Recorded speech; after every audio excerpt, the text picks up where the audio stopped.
Okay, section 6.2.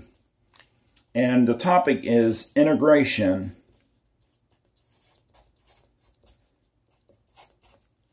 by substitution.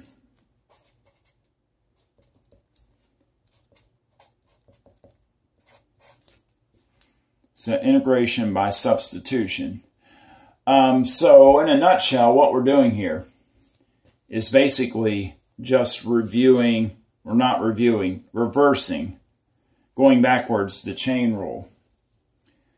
So we'll do this by doing a substitution. So really the best way to do this is just to look. There's really not a formula. It's kind of just a concept. So let's look at an example of an integral that would require integration by substitution.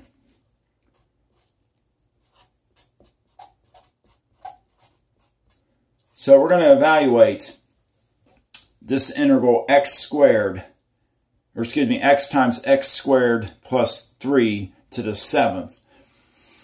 And the idea is you're kind of doing the chain rule backwards. So remember with the chain rule, you did the main derivative, and then on the outside you multiply by the derivative. So we're going to go backwards.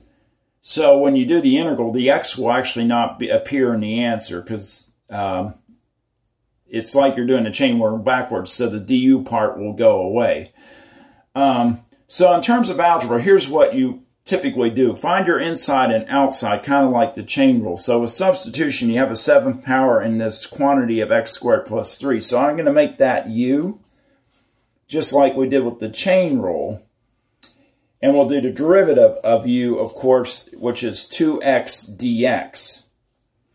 Now, this matches what I have up here. So when I go back to substitute in, I can have u to the 7th. But the problem I've got is I have x dx here. And to match it up perfectly, it doesn't quite work, because notice I have 2x dx. So I have basically have a factor of 2 I don't need. I'm timesing by 2. So what I'm going to do is work backwards and just divide both sides by 2. And that will give me that du over 2 is x dx. Now that matches. This x dx matches what I have up here. So now I can plug in du over 2, which I'm going to just put the 1/2 in front. So, let me kind of extend this so we got some more room to work. What will happen now is we do the antiderivative of 1/2 u to the 7th. So, if we do that, we're going to basically take a half. Let's just go, I'm going to get you used to doing this now. Anytime you have like a constant, like a half, to make it easier, what you can do is pull it outside the integral, because it's carried with the problem.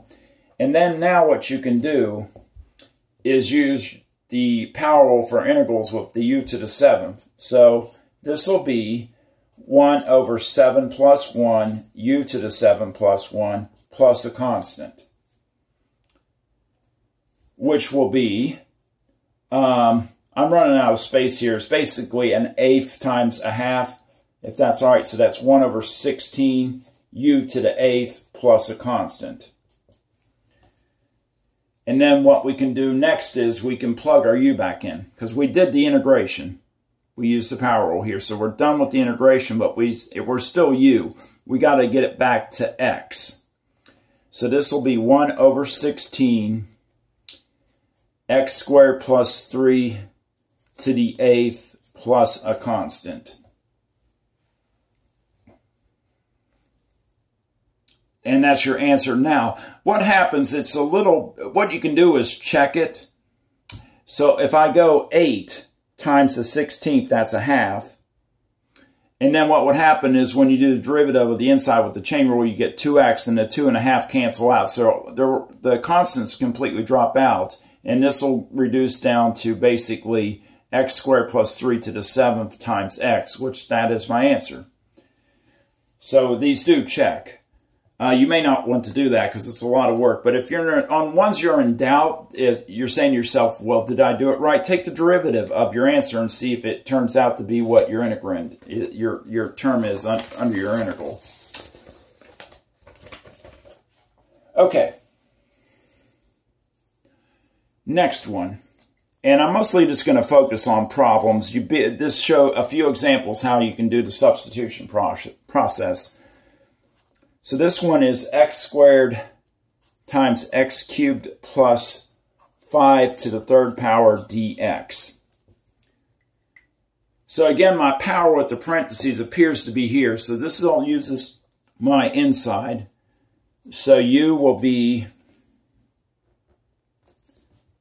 give myself a little room here, x cubed plus 5 du will be 3x squared dx. And notice I have x squared dx on the outside, so we're not quite matching up. We have a 3 that we need to divide out. So I will make it divide by 3. So du divided by 3 is x squared dx, and that matches what I have here. So when I go to substitute in, now I will pull the third out. You know, the du over 1/3. You can also write that as 1/3 du, by the way.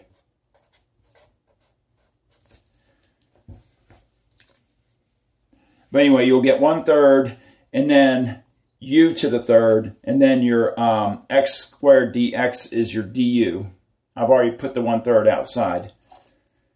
So that frees you up now to do the power rule, which will be, and I've done a lot of these where I've shown that step. I'm actually going to just do it in my head here. So 1 plus 3 is a 4, so it'll be 1 over 4 u to the 4th plus a constant. Because these problems are getting longer, so if you can get to the point where you're doing that power rule part in your head, you can do that, just because you are kind of getting in the point where you're doing 5 or 6 steps anyway.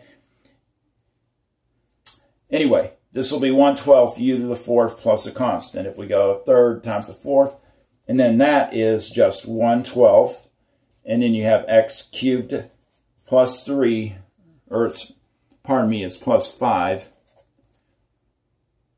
Luckily, that was easy to fix, to the 4th plus a constant, and that's your answer.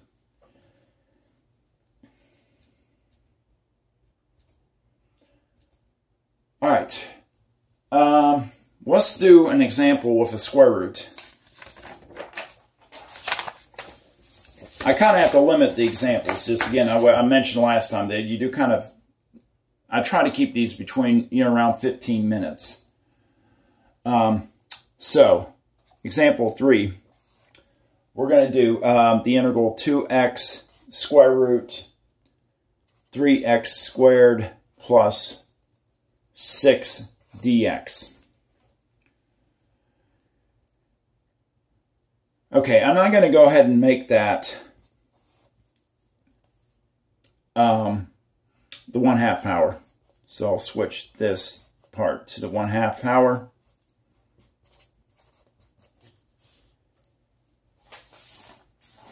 So, need some space here. All right, down below I'm going to do my u and du. And then put the integral answer up here. So u is 3x squared plus 6. So du would just be 6x dx. And we have 2x dx. Well, that's interesting. We're not actually going to divide by 6. We'd actually divide by 3. Because if we divide by 6 by 3, you get 2. So your answer is 2x. So you're saying, how do I get a 2 from a 6? You would divide by 3. So we'll times by 1/3. So this will give me, if we do 6x divided by 3, I'll show the step, will end up giving you 1/3 du is 2x dx. So plugging back up in here, we'll end up with 1/3 the integral. Again, I'm going to pull the constant out of the integral. You'll get u to the 1/2, substituting u in. And then 2x dx, as we know, was 1/3 du. The 1/3 is already out, so I'll put my du here. So that gets me set up. I got the substitution set up. Now I can do the antiderivative. So I'll have 1/3 times 1 over 1 plus 1/2. I think I will put the step in here. 1 plus 1/2 plus a constant. And that comes out to, I don't know how I'm going to do this. Let's see. I'll put the answer here. It's going to be 1/3 times 1/3 u to the 3/2 plus a constant. I'm just going to have to slide this out of the way because I need more space and paper.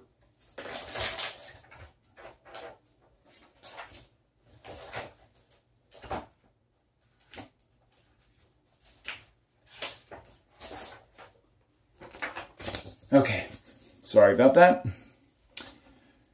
So now we'll have, that's going to be 2/3. So 3 times 2/3 u to the 3/2 plus a constant.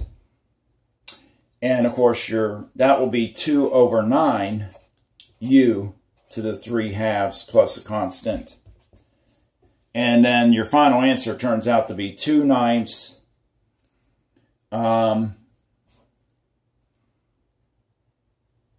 of 3x squared plus 6, and I'm just going to keep it to the 3/2 power plus a constant. So you do get kind of a messy answer there. I'll write down the original u was, just give that to you, is 3x squared plus 6, and your du turned out to be 6x dx, and then you ended up using 1/3 du to work it out is 2x dx, if you need that again. All right. I'll pause for just a second, so if you want to copy that or you want to pause the video, you can. And then I'm going to talk a little bit about the exponential function. Okay.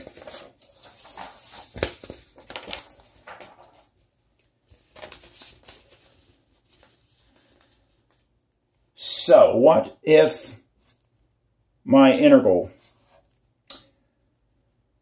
was x e to the 2x squared dx?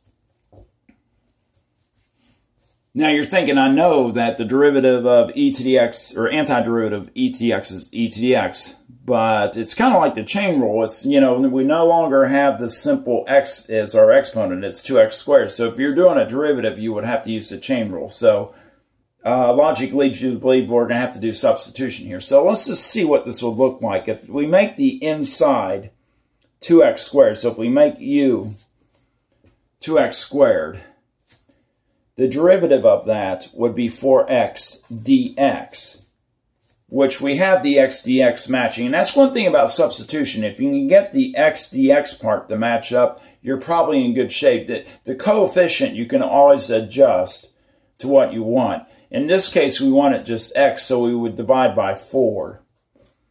So it's almost like balancing an equation in chemistry. You have to balance it so you can work it out. And the same thing is here. So you just have to balance this situation to where it matches what the problem has. So if I divide by 4, or times by 1/4, I get it down to x dx, which matches my integral. But the idea is, if you're going to do substitution, the degree has to match. So luckily in all the examples that has happened, notice that 2x squared, the derivative is x. So, and x is degree 1. So all of our examples had the same base and power where we could manipulate it.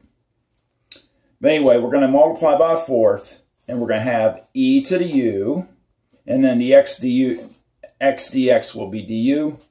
And really, if you look at the problem, it becomes very simple now. If we have e to the u du, we know that its derivative is just, or excuse me, the antiderivative is just e to the u. And our answer is 1/4 e to the u. So when we plug back in the 2x squared, we get 1/4 e to the 2x squared plus a constant. And like I said, if you're in doubt, check. Well, if we do the chain rule with e to the 2x squared, hopefully by now that you know that you do the derivative of the exponent is 4x, and my derivative of my function is 4x e to the 2x squared. Well, if we multiply the 4x by 1/4, that gets down to x. So that does check. The derivative is 2x squared. A derivative of 2x squared is 4x. And then 4x times 1/4 is x. So it does check. All right, again, this video is getting on to 15 minutes, but at least I got to show two substitution and using substitution with root and with e. So continue to work problems, and there'll be a couple more videos about integration with limits. We'll learn the fundamental theorem of calculus, and also a little bit with doing Riemann sums, which is section 6.3.